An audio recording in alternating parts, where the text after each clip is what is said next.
नमस्कार। दिन भर की खबरों का हर अपडेट और फॉलोअप लेकर मैं हाजिर हूं आपके साथ वैभव मिश्रा। खबरों की खबर हो या फिर खबरों पर असर, हमारे संवाददाता खबरों के पीछे दौड़ते हैं दिन भर। ग्राउंड जीरो से सीधी खबर बताएंगे हमारे तमाम जनता रिपोर्टर्स। बॉलीवुड को लगा आज एक और झटका। सिद्धार्थ शुक्ला की बात करें तो सिद्धार्थ शुक्ला की मौत कार्डियक अरेस्ट से बताई जा रही है, लेकिन सिद्धार्थ शुक्ला जो थे बॉलीवुड के अंदर काफ़ी नामचीन थे। टीवी पर्दे की बात करें तो टीवी पर्दों में काफ़ी सारा नाम सिद्धार्थ शुक्ला ने कमाया था। और अगर बात करें सिद्धार्थ शुक्ला की मौत के बाद कम से कम उनके जो फैंस हैं उसके अंदर कहीं ना कहीं एक दुख की लहर है। चाहे उनकी माँ की बात करें या दोनों बहन की बात करें, जो कल तक का हमारे साथ हुआ करता था आज वो हमारे बीच नहीं है, यही एक दुनिया है।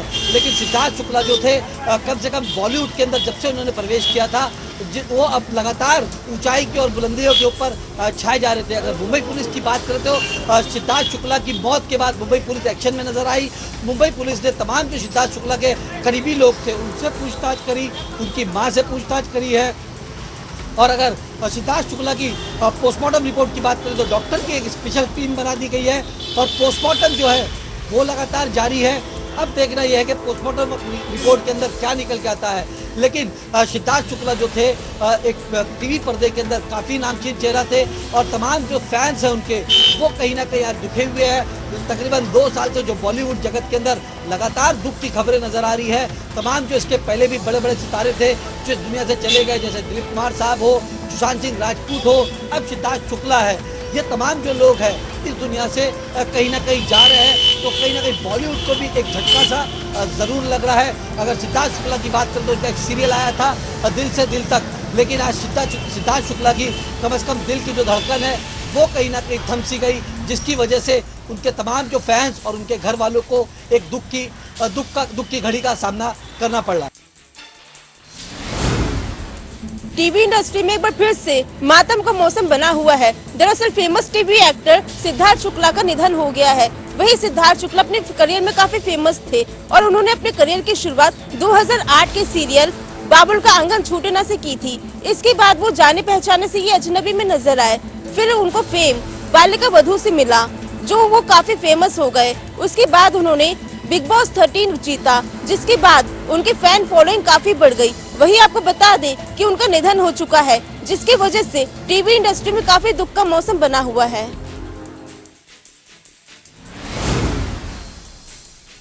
टीवी इंडस्ट्री में एक बार फिर से मातम का माहौल है। दरअसल फेमस एक्टर सिद्धार्थ शुक्ला का निधन हो गया। आपको बता दें कि सिद्धार्थ शुक्ला की काफी ज्यादा फैन फॉलोइंग थी। तो वहीं सिद्धार्थ शुक्ला के करियर की शुरुआत 2008 में बाबुल का आंगन छूटे ना से हुई थी, लेकिन उनको फेम बालिका वधू से मिला। वहीं सिद्धार्थ शुक्ला ने बिग बॉस 13 जीता, जिसके बाद उनकी फैन फॉलोइंग बहुत ज्यादा बढ़ गई। तो वहीं सिद्धार्थ शुक्ला का हार्ट अटैक होने से निधन हुआ, जिसके बीच उनके फैंस निराश हैं।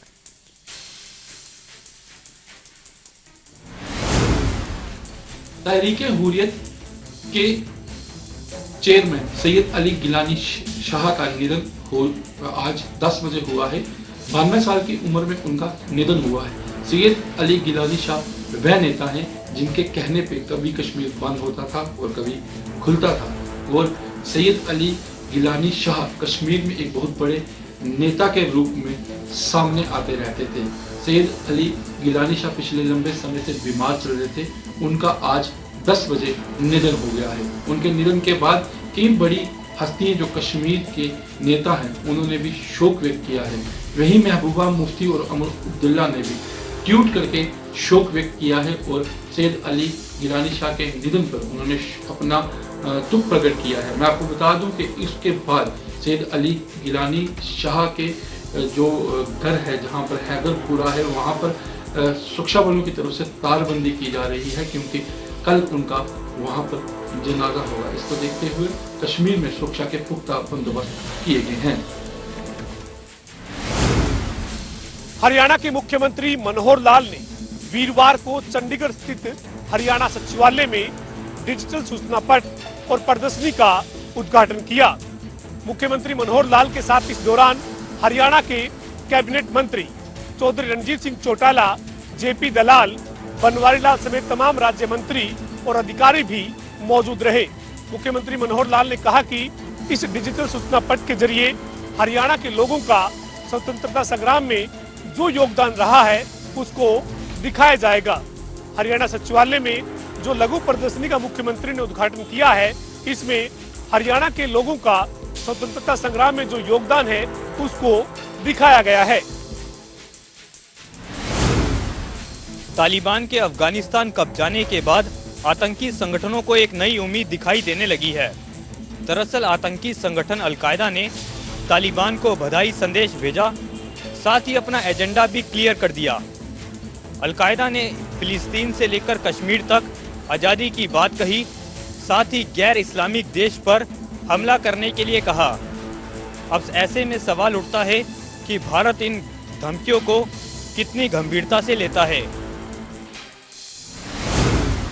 संगठन अलकायदा ने तालिबान को अफगानिस्तान पर कब्जा करने और अमेरिका को वापस भेजने के लिए बधाई दी है। आपको बता दें कि ये वही अलकायदा है, इसने अमेरिका में 9/11 को हमला किया था और जिसे खत्म करने के लिए अमेरिका ने अफगानिस्तान की धरती में घुसपैठ की थी।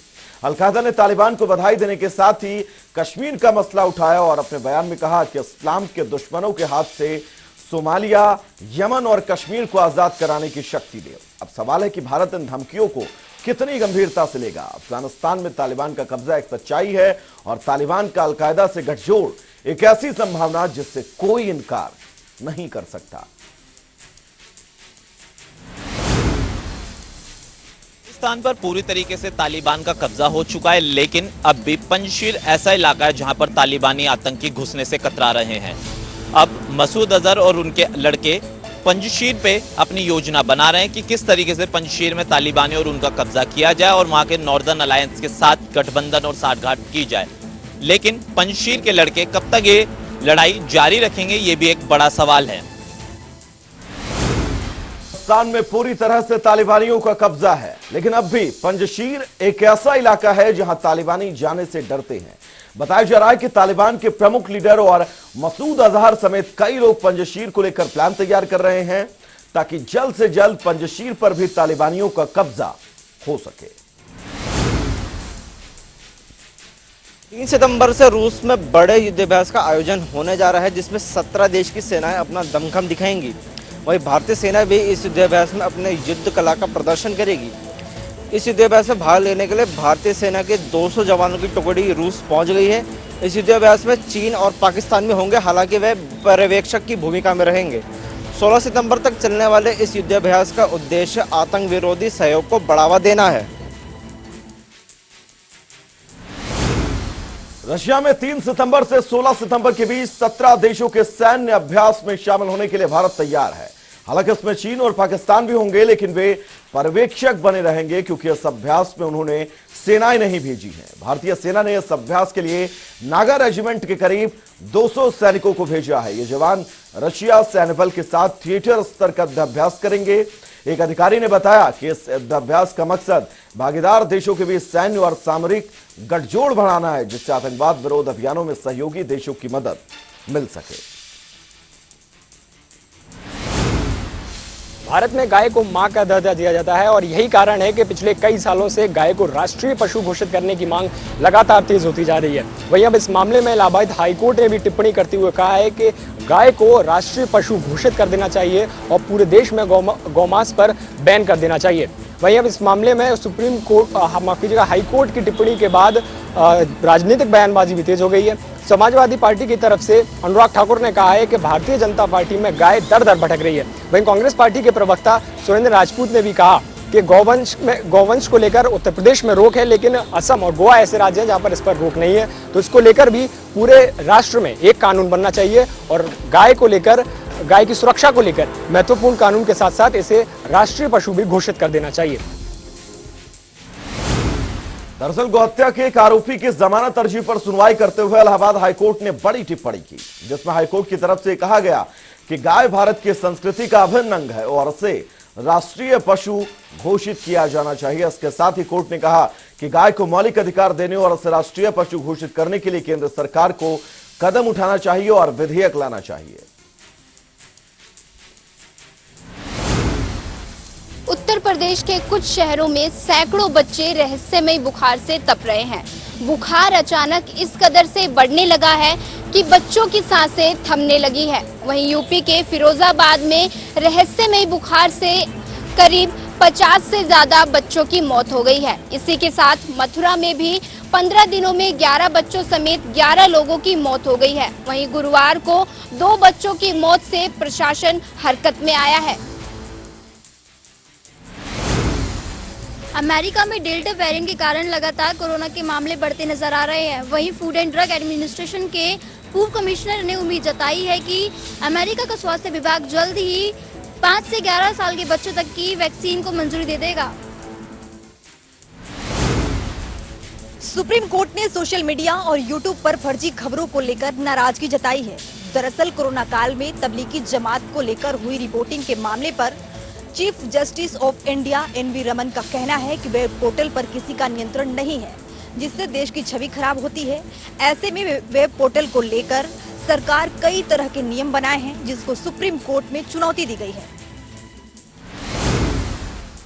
सुप्रीम कोर्ट ने सोशल मीडिया और यूट्यूब पर फर्जी खबरों को लेकर नाराजगी जताई है। दरअसल कोरोना काल में तबलीगी जमात को हुई रिपोर्टिंग के मामले पर chief justice of India NV Raman ने कहा कि वेब पोर्टल पर किसी का नियंत्रण नहीं है, जिन पर कुछ भी दिखाया जाता है जिससे देश की छवि खराब होती है। ऐसे में वेब पोर्टल के लिए सरकार ने नियम बनाए हैं, जिनको सुप्रीम कोर्ट में चुनौती दी गई है और यह मामला लंबित है।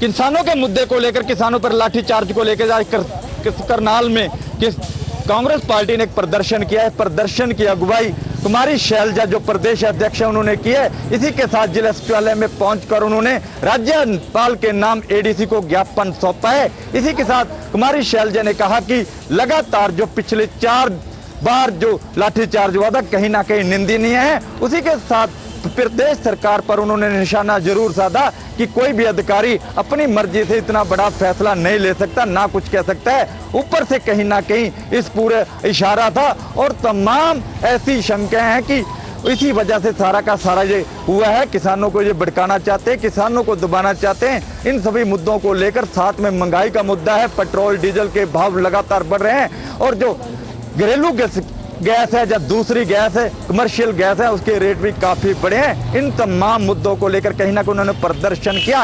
इसी के साथ जब उनसे सवाल किया गया कि दुष्यंत चौटाला जो उप मुख्यमंत्री हैं वो तो कहते हैं हम जांच करेंगे, लेकिन कहीं ना कहीं मुख्यमंत्री या दूसरे जो लोग हैं वो कह रहे हैं जो अफसर की शैली गलत थी लेकिन उन्होंने काम करना था। अब देखना यह होगा कि इस प्रदर्शन के साथ क्या रंग लाता है। करनाल में हुई किसानों पर लाठीचार्ज मामले को लेकर आज कांग्रेस पार्टी ने प्रदेश स्तरीय प्रदर्शन किया है। कांग्रेस पार्टी के प्रदेश अध्यक्ष कुमारी शैलजा के आह्वान पर यह प्रदर्शन किया गया है। हालांकि पूर्वोत्तर में प्रदर्शन कर रहे पूर्व गृह राज्य मंत्री सुभाष बत्रा ने बताया कि किसानों पर 28 तारीख को करनाल में जिस तरह से लाठीचार्ज हुआ था और उस अधिकारी को सरकार बचाने में जुटी है, उसको लेकर आज विरोध प्रदर्शन किया है और सरकार से मांग की है कि उस अधिकारी को बर्खास्त किया जाए, क्योंकि उस अधिकारी की जो ऑडियो टेप सामने आई है ऐसे प्रतीत होता है कि वह अधिकारी पूरी रूप से दोषी है। ऐसे में अब उन्होंने कहा कि सरकार के खिलाफ अब कांग्रेस पार्टी पूरी तरह से रोड पर उतर आई है, क्योंकि आम जन पूरी तरह से सरकार के खिलाफ है। उन्होंने कहा कि अब कांग्रेस पार्टी ने हल्ला बोल अभियान शुरू कर दिया और आज जिला उपायुक्त के माध्यम से राज्यपाल को ज्ञापन दिया है कि सरकार को बर्खास्त करे, क्योंकि आम जन से त्रस्त है। लघु सचिवालय परिसर में डिस्ट्रिक्ट ग्रीवेंसेज कमेटी की मीटिंग का आयोजन हुआ, जिसमें सांसद नायब सिंह सैनी और कैथल के 2 विधायकों ने शिरकत की। इसके अंदर कैथल जिले की विकास कार्यों को लेकर मुद्दे उठाए गए। जहां पर कैथल के विधायक ने कुछ भ्रष्टाचार के मुद्दे उठाए, वहीं पर कुछ अधिकारियों को लताड़ भी लगाई गई और कुछ को नसीहत भी दी गई। मेरे पीछे अगर आप देख रहे हैं पूरे अधिकारी मौजूद हैं, कैथल के जो विधायक हैं वो भी मौजूद हैं, सांसद नायब सिंह सैनी भी मौजूद हैं। हालांकि मीटिंग जो है वो खत्म हो चुकी है और मीटिंग खत्म होने के बाद जो है टोटल 37 जो मुद्दे हैं, 37 आइटम जो है इसके अंदर रखी गई थी, वो सबका निवारण हो चुका है। प्रदेश के पूर्व मुख्यमंत्री चौधरी ओम प्रकाश चौटाला आज हिसार के अनाज मंडी में स्थित किस कार्यकर्ता मिलन समारोह में पहुंचे थे और इस दौरान उन्होंने कार्यकर्ताओं को संबोधित करते हुए कहा कि जो मौजूदा सरकार है अपना कार्यकाल पूरा नहीं कर पाएगी और इसका आधार बनेगा वो ऐलनाबाद चुनाव होगा, क्योंकि ऐलनाबाद चुनाव में यदि कोई भी पार्टी अपना कैंडिडेट उतारती है तो उसे इनेलो के कैंडिडेट के सामने उसकी जमानत जब्त होगी। उन्होंने कहा कि मौजूदा सरकार से पहले एक ही नारा था, जय जवान जय किसान, परंतु अब जो नारा निकल के आया है वो है जय बेईमान का। उन्होंने कहा कि जल्दी प्रदेश में तीसरे मोर्चे का गठन किया जाएगा और आगामी जो चुनाव होंगे उसमें मौजूदा जेजेपी और बीजेपी पार्टी है उसे मुंह की खानी पड़ेगी।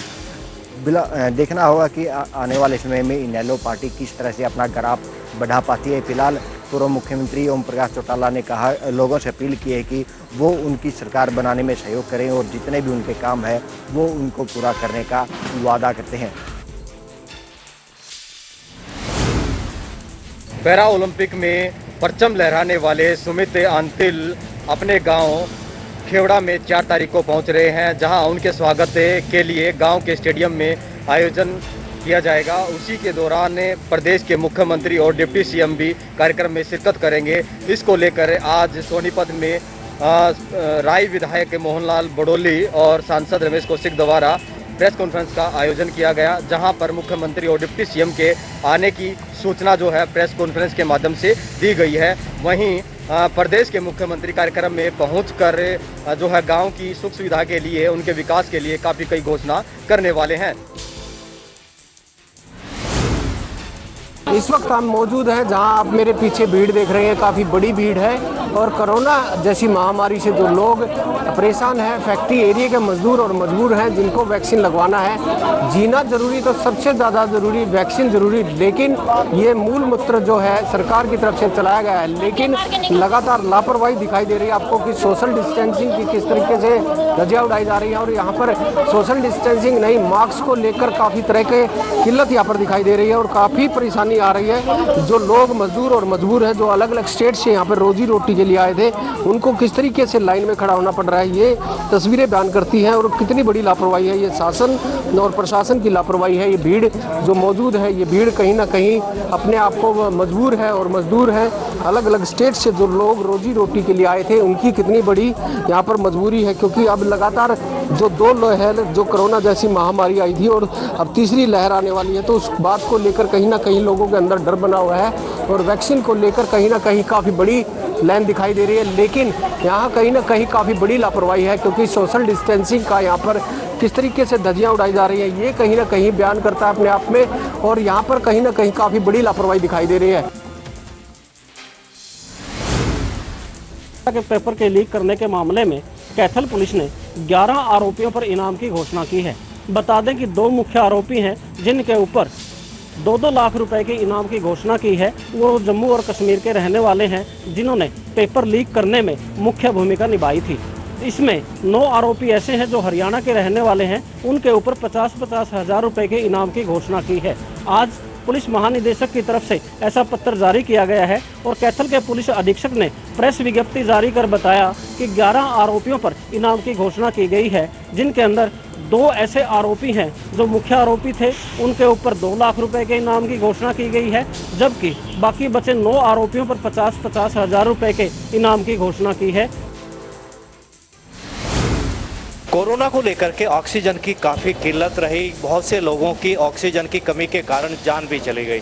हालांकि सरकार इसको लेकर के पहले से ही सीरियस थी और उसी कड़ी में प्रधानमंत्री योजना के तहत नारनौल के सिविल अस्पताल में, नागरिक अस्पताल में ऑक्सीजन का ये प्लांट लगाया गया है।